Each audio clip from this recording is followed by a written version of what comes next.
제가 약 15년 전에 그 회사, 그 자리에 있었던 바로 그분이 나오셨기 때문입니다. 대신증권 투자전략팀의 이경민 팀장님을 모셨습니다. 팀장님 네, 안녕하십니까? 안녕하십니까? 네. 네. 우리 이 팀장님하고 저하고는 공통점이 있고 차이점이 있습니다. 네.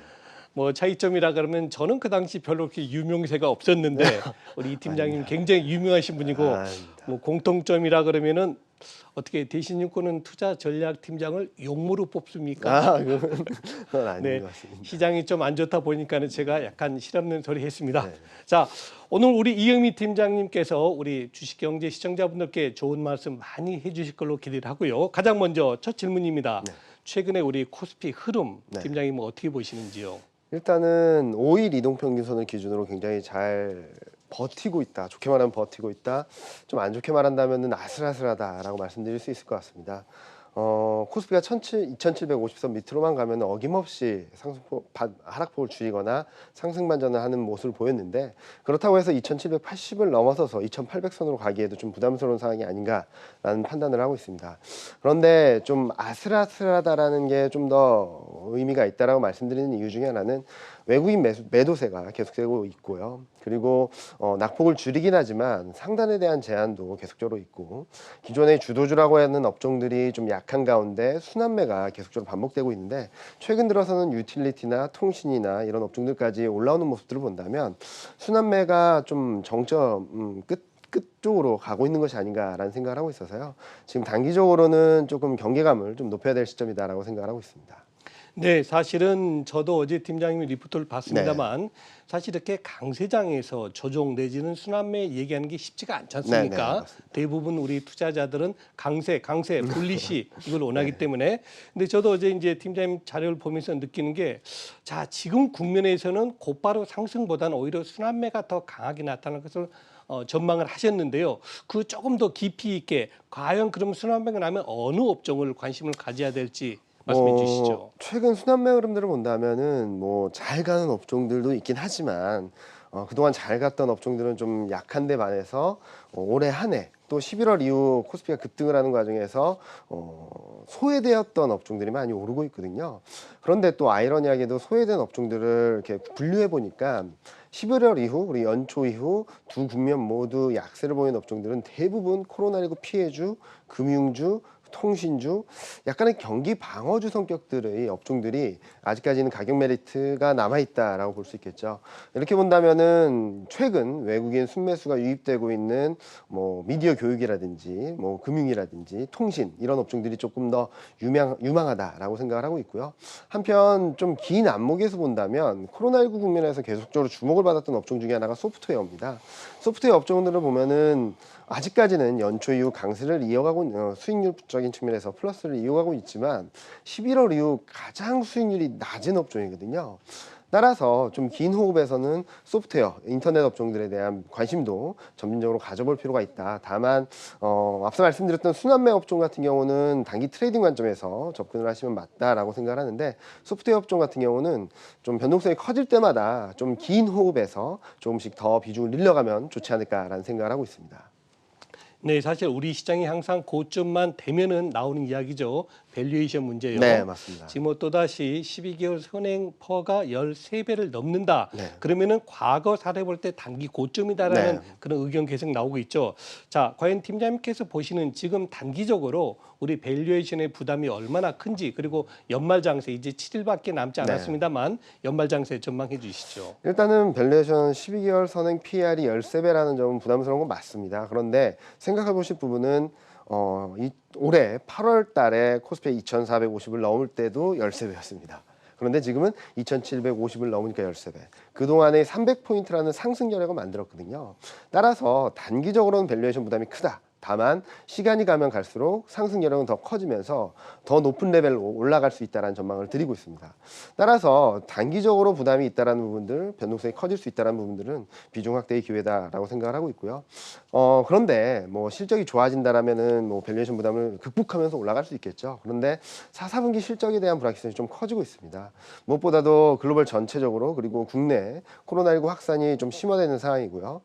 이와 더불어서 원달러 환율, 원화 강세가 예상보다 너무 빠르게 강하게 전개되었습니다. 이런 부분들이 환차 손에 대한 부담들도 들어올 수 있다는 부분들. 그러니까 코로나19 확산으로 인한 경기 불확실성, 여기에다가 환차 손에 대한 부담, 이런 부분들이 좀 4, 4분기 실적 시즌에는 좀 부담이 될 수 있다라고 생각합니다. 따라서 연말 연초 좀 시장 변동성 확대 가능성을 열어놓고 보실 필요가 있다라고 생각을 하고 있고요. 이와 더불어서 이제 배당락을 전후로 해서는 개인 투자자분들의 대주주 요건에 따른 매물 압력도 있을 수 있거든요.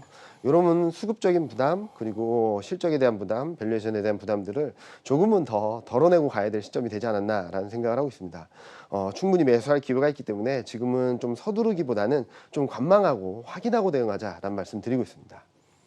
네, 지금까지는 금년 2020년에 대한 실적 전망 및 우리 대응 방안을 말씀해 주셨고요. 이제 한번 시각을 좀 넓혀서 내년도를 한번 가볼까요? 내년도 2021년도에는 결국 종합주가지수 코스피가 3,000포인트를 넘을 것이다. 네. 그리고 코스닥 시장 역시 1,000포인트를 네. 넘을 것으로 보는 전문가들, 특히 대신증권도 최근에 3,000 넘는 걸로 네. 리포트를 내셨죠. 네. 네.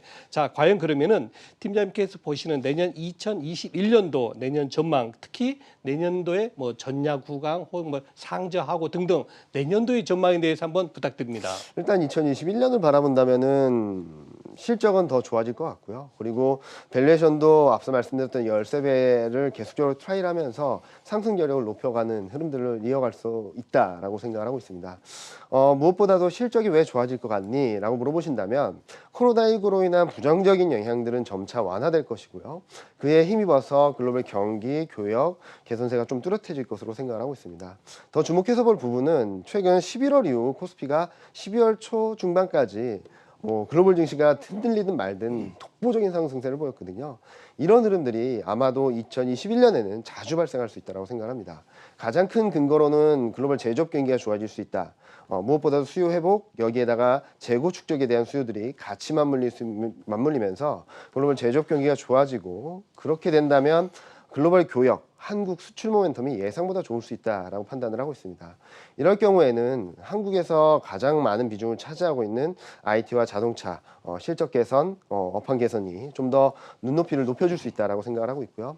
밸류에이션적인 측면에서는 경기가 회복되고 그리고 돈이 풀리고 그리고 금리가 저금리 기조가 유지되는 상황에서는 밸류에이션이 계속적으로 높은 수준을 유지할 수 있습니다. 이런 흐름들을 본다면 코스피 3천 시대 진입 충분히 가능하다라고 생각을 하고 있고요. 다만 서두에 말씀드렸듯이 연말 연초에는 조금 밸류에이션 부담이라든지 실적을 확인하려는 심리, 코로나19에 대한 진정 국면을 확인하려는 심리들이 커질 수 있기 때문에 2021년 전체로 본다면은 2020년 말, 2021년 초반에 변동성 확대가 커지는 구간이 적극적으로 비중을 확대할 기회가 될 수 있다라는 판단을 하고 있습니다. 네. 뭐 또 어제 우리 그 미국 FOMC가 이제 네. 결과 나왔지 않습니까? 우리가 FOMC에 이렇게 관심을 가져야 된 이유는 FOMC 그 자체보다는 미국 시장에 준 영향인 네. 것으로 봅니다. 자, 과연 이번에 FOMC에서 발표된 그 내용이 1번 미국 증시에 어떤 영향을 줄 것이며 급기야는 미국 증시가 우리 한국에 어떤 영향을 줄 것인지 한번 분석해 주시죠.